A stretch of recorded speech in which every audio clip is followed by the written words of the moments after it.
Vote দিবেন এবং দোয়া করবেন যাতে ইনশাল্লাহ ঢাকা ৫ আসনের যাত্রাবাড়ির মানুষ না বলতে পারে যাত্রাবাড়ি এলাকা থেকে প্রার্থী যাত্রাবাড়ির মানুষ কত ভোট দেয় না। আসসালামু আলাইকুম, আপনারা দেখছেন এখন সংবাদ 24, সাথে আছি আমি অহনা। দক্ষিণ যাত্রাবাড়ি রয়্যাল সোসাইটির উদ্যোগে গুরুত্বপূর্ণ নির্বাচনী উঠান বৈঠক অনুষ্ঠিত। মোহাম্মদ মনির হোসেনের তথ্য ও ভিডিও চিত্রে দক্ষিণ যাত্রাবাড়ি রয়্যাল সোসাইটির উদ্যোগে অনুষ্ঠিত হয়েছে এক গুরুত্বপূর্ণ নির্বাচনী উঠান বৈঠক।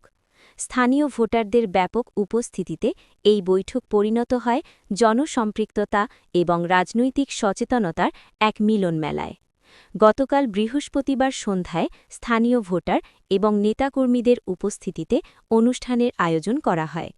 এ সময় প্রধান অতিথি হিসেবে উপস্থিত ছিলেন বিএনপি মনোনীত ঢাকা ৫ আসনের ধানের শীষের প্রার্থী জনাব আলহাজ নবিউল্লাহ নবী। তিনি তার বক্তব্যে বলেন, জনগণের ভোটাধিকার ফিরিয়ে আনা এবং এলাকার সার্বিক উন্নয়নই তার রাজনীতির মূল লক্ষ্য। তিনি আরও বলেন, আমি রাজনীতি করি মানুষের অধিকার প্রতিষ্ঠার জন্য। আপনাদের ভালোবাসা আর দোয়া নিয়ে এগিয়ে যেতে চাই।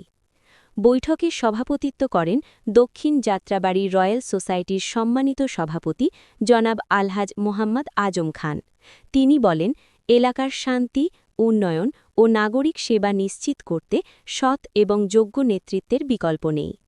এছাড়াও সভায় বক্তব্য রাখেন সংগঠনের সাধারণ সম্পাদক জনাব বীর মুক্তিযোদ্ধা জামাল হোসেন সহ স্থানীয় গণ্যমান্য ব্যক্তিবর্গ, সমাজকর্মী এবং বিএনপির বিভিন্ন পর্যায়ের নেতৃবৃন্দ।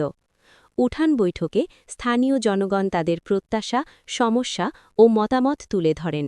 সরাসরি জনগণের সঙ্গে মতবিনিময়ের এই আয়োজন নির্বাচনী পরিবেশে নতুন মাত্রা যোগ করেছে বলে মনে করছেন উপস্থিতরা।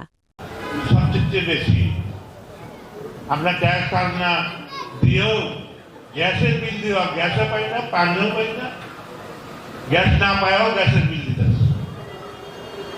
দেখার কেউ নাই। যাক, আমার জন্য আপনারা দোয়া করবেন যাতে এইসব বাস্তবায়ন আমি করতে পারি। আল্লাহ তাআলা কথা বলার সুযোগ দেয় পার্লামেন্টে, আবার এ এলাকার মানুষের ভাগ্যের পরিবর্তনের জন্য, উন্নয়নের জন্য যত দাবি দেওয়া আমি বাস্তবায়ন করতে পারি। আমার ইনশাল্লাহ আমার মনোবল আছে, আমার ধৈর্য আছে। আল্লাহ ইনশাল্লাহ আমার এবং আপনাদের জনগণের আশা আকাঙ্ক্ষা পূরণ করবে। এই এলাকায় যত সরকার আছে ক্ষমতা, এই আপনাদের এলাকায় এই যে টানপাড়া বলে এটা আমাদের টানপাড়া এলাকায় যত সন্তান আর মাদকের আড্ডা খানালে এই এলাকাটা,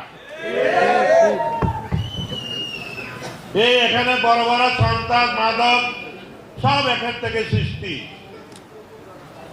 ইনশাল্লাহ আমি নবীউল্লাহ নবী যদি পার্লামেন্ট সদস্য থাকে, মাদকটা দূরের কথা, সন্তান চিরতরে এই এলাকা থেকে তাদেরকে বিদায় করে। অন্যায়ের বিরুদ্ধে অনেক শক্তিশালী, কাউকে ভয় করে যে কাউকে ভয় করে আমার কাজ করতে হবে।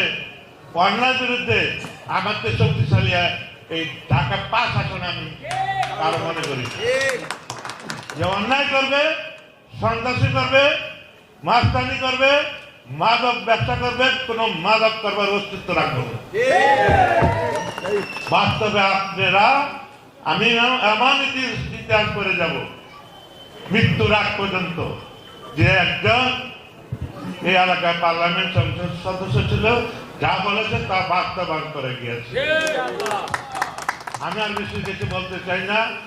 আপনারা আগামী ১২ তারিখে আমাকে ভোট দিবেন এবং ধানের শীষ মার্কায় ভোট দিবেন এবং দোয়া করবেন যাতে ইনশাল্লাহ ঢাকা ৫ আসনের যাত্রাবাড়ির মানুষ না বলতে পারে যাত্রাবাড়ি এলাকা থেকে প্রার্থী যাত্রাবাড়ির মানুষ কত ভোট দেয় আমরা দেখি। অনেক মানুষ কিন্তু নির্বাচন আসলে খালি যে যাত্রাবাড়ি কত ভোট পেলেন এইটা আগে খেয়াল করে। এই যাত্রাবাড়ি থেকে যার রেজাল্ট ভালো হয় সেই এমপি হয়। আর এবার তো আপনাদের যাত্রাবাড়ির প্রার্থী। আমি এমপি হলে মুক্ত হলে আমার কোনো অন্তর হইব না, গরিব হবো না, আমি ওই যাত্রাবাড়ির নবী হিসেবেই থাকতেছি। যখন ডাক দেবেন, যখন আপদে বিপদে আমার কাছে যাবেন, আপনারা মুখ ফিরে আসবেন।